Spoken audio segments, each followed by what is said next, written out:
Dr. James Beckett, Sports Card Insights, here with Clemente, Lisi, journalism professor and soccer aficionado. He's written a book about the World Cup.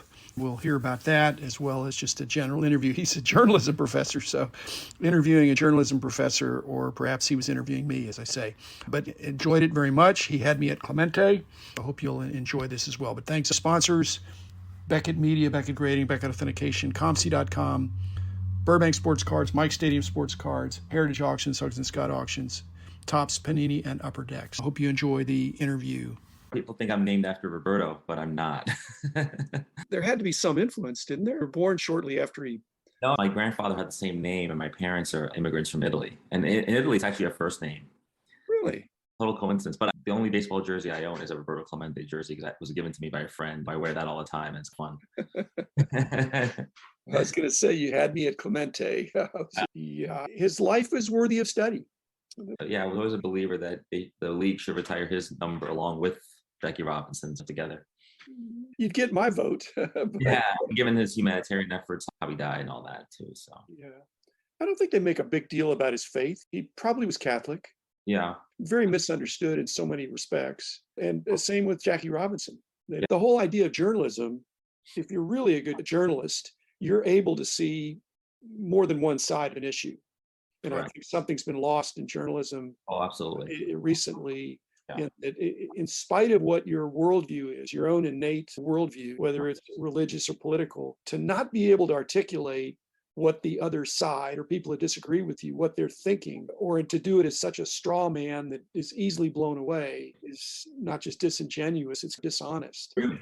You don't have to apologize for your starting point. But I'm assuming King's College doesn't do that. In a lot of ways, we're a throwback, old school. Liberal arts is a throwback. Yeah, that's the core, exactly. That's a good foundation for then whatever you want to build upon. Even though students end up working everywhere, New York Times, BuzzFeed, Newsweek, left, right, center. Unfortunately, the media is more fragmented now because everyone's speaking to their own audiences. It's all very niche market. It's all about subscribers or who's got your newsletter. Unfortunately, newspapers are dying. I grew up with newspapers. I grew up in New York City with, at the time, we had 4 newspapers, New York Newsday, in addition to the 3 others. It was a wonderful time to be a kid and have to get the paper to know, hey, did the Angels win last night? Because that was a late game. I didn't grow up with cable TV, so I didn't have SportsCenter as a teenager. That's all gone now with phones and apps, and technology's done a lot of really good. But also, for those of us who remember the pre-digital age, there's a lot to reminisce about and nostalgic a little bit. Do you think sports and card collecting flies over the top of that because there's not a lot of political intrigue or conspiracy theories in sports? At the end of the day, who's hitting home runs and who's striking out, who's scoring goals, who's letting them in? It's meritocracy that in some sense seems fair. When it's not fair, then people really get up in arms. But yeah, I think when you have statistics, that's your background. I think business journalism has that advantage as well in sports, but everything else, there's a lot of gray. So you could then slant it any way you want. I totally agree with you. But I do think those two things, the hobby and sports, do fly a little bit over that. And I think a lot of people join the hobby or want to be part of the hobby to escape from some of the daily realities too. So we're saying, is the hobby not susceptible to post-truth? Has it always been there? That in sports, when you have this hero worship and you're a fan of somebody, you have your own truth. And so truth is defined differently in the current culture than it would have been 100 years ago. And yet even 100 years ago, to say that Babe Ruth was better than Ty Cobb or Hornsby or Honus Wagner or something, that always was in the realm of opinion, even though there were statistics to back. And so if I think of the post-truth culture we're in now, when people say, well, that's just your truth, it's like your opinion. So opinion and truth have come to be not synonymous, because truth adds an additional claim to it that's overreach, I think. But Clemente, not your namesake, okay, but your name, he did not hit as many home runs as Hank Aaron or Willie Mays or Mickey Mantle, and yet he could have hit a lot more home runs if he'd been in a different ballpark. Right. Willie Mays could have hit more home runs if he'd been in a different ballpark, or at least the first half of his career. So it adds to the nuance of the story. And coming back to your journalism thing, it's what makes the hobby really interesting. And soccer, this beautiful game, it's hard to say that somebody's better than another. Right. They don't necessarily have one-on-ones, although they occasionally do. So again, without politicizing, it's not a bad thing that we can have these discussions about who's better and all that. In the culture wars, though, it becomes really toxic. And I hope it never gets that way in the industry. So how are you helping your students to be able to see both sides? And is there any applicability to the hobby when people get so strident in their way is the only way? Well, sports is maybe unique in that it welcomes debate and people still want to debate. And you're right, my truth and opinion, that's a whole other thing. But I grew up watching, really loving Joe Montana. Yeah, at some point, the statistics show that Tom Brady is a better quarterback, better numbers, more Super Bowls. But in my mind, I still want to make the argument that maybe Joe Montana is the better quarterback. And we could have that debate. And there's no right or wrong in the end. Yes, statistics may show that one is better, and the other side may have to concede that. But the beauty of sports, I think, is to argue, was that an out? Was he safe at the plate? Even soccer now with the instant replay, there's still lots of debate. That was the fear when VAR came into soccer. Oh, the beauty of soccer is the nuance and the arguing, Diego Maradona's handball, all that stuff. And we could argue about it all we want. Yeah, that was a handball, but it's also one of the most admired goals ever because it was cunning and all that stuff. There's a story behind it. Yeah, with my students, I think the important thing is I always tell them you have to get out of your comfort zone. You might have grown up in a more conservative home, in a more progressive home, liberal home, politically, religiously, whatever that is. But when they're in New York City, you have to go out and interact with many different people. A lot of journalism today is frankly lazy. They don't talk to people. They don't interview people. They don't go to places. Everyone is basically at home or in an office on a computer looking at Twitter all day. And I tell people Twitter isn't the real world. And I think the hobby has learned that too, in terms of when I talk to other collectors, they all worry, oh, look at this guy. He's on Instagram. Look at this guy on Twitter. I'm like, look, those are the loudest voices getting the most attention. It's not the majority of the people because I've spoken to lots of people and they don't reflect what I see often on Twitter and on Facebook and other social media platforms. And really the game changer in journalism has been social media for a negative, I think. Well, again, it's redefined journalism.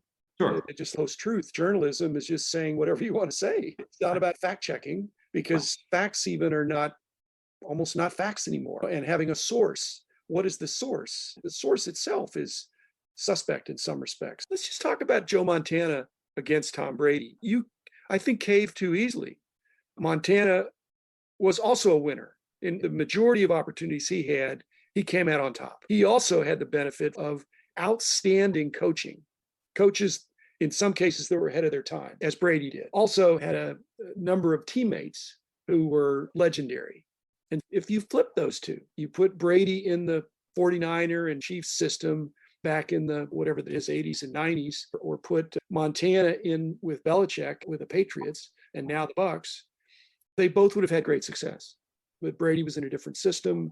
And what he's done is astounding to be at the pinnacle of a team sport that is ultra competitive. He's in the first rank, but to say he's the best ever, again, that's what sports are all about. By the statistics, but you put Brady behind a terrible offensive line and you know what you got? You still got a lot of Tom Brady getting rid of the ball pretty fast and making good decisions. That defeats that notion too. Tom Brady had the benefit of longevity.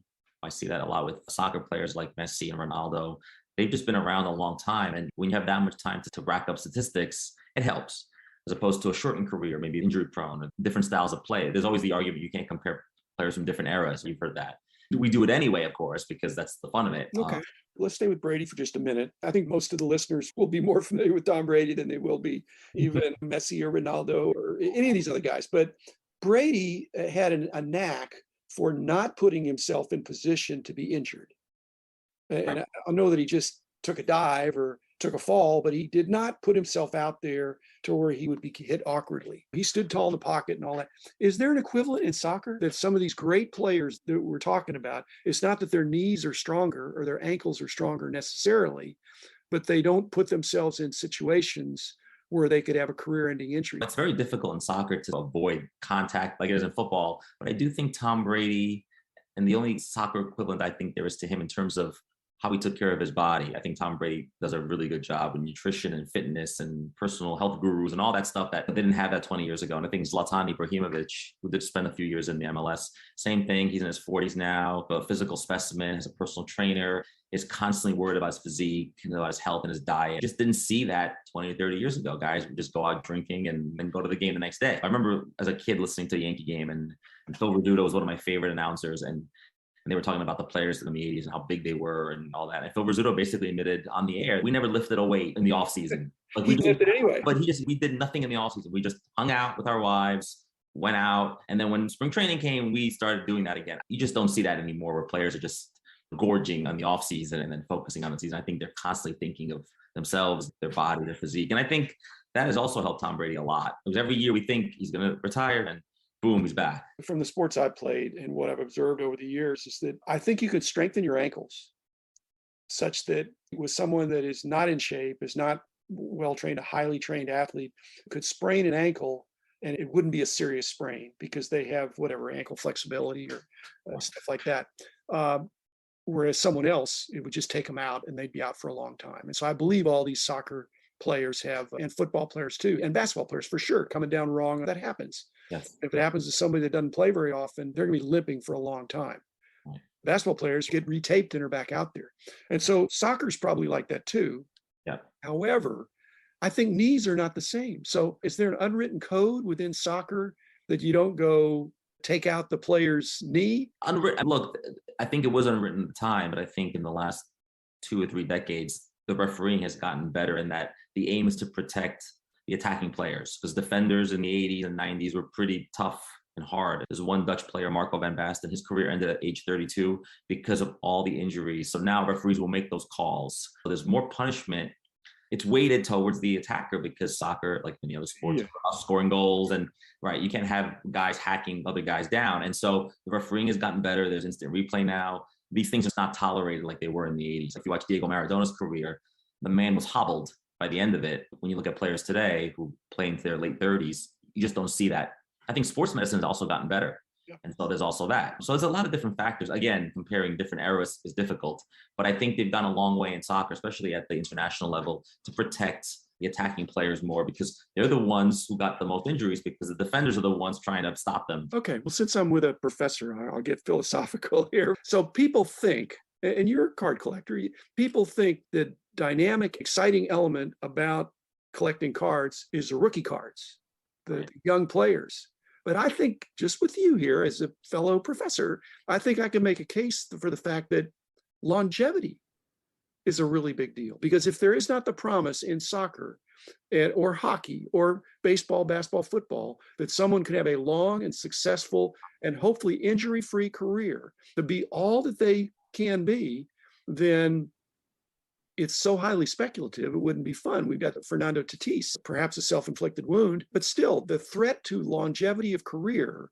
And so what we're talking about with soccer, if Ronaldo had been crippled or had some debilitating injury 10 years ago, they're building up their legendary status, like you said, of all these guys. They need to be healthy. It's the sports medicine, it's the rules, and that is a big part, I think, of what's driving the hobby.